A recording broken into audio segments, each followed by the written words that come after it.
People were foreign, were making erstmal einen Fotoshooting. Der Freistaat. Bernwe hat eine Heimat. Here in Sulzemoos.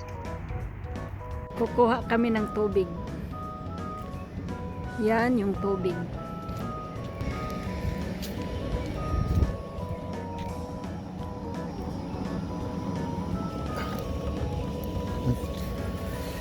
Yan, tapos lagyan natin dito ng pera.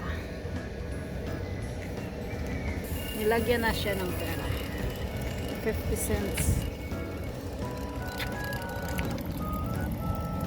May tubig na.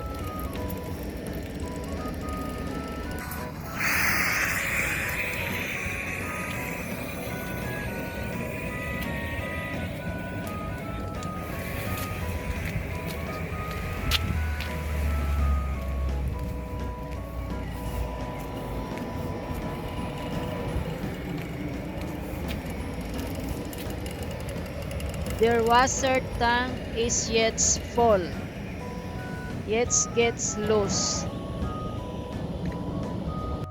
Das ist unser Freund Walter mit seinem Roller. Wir verabschiedet uns, weil er fährt nach Kroatien. Thank you!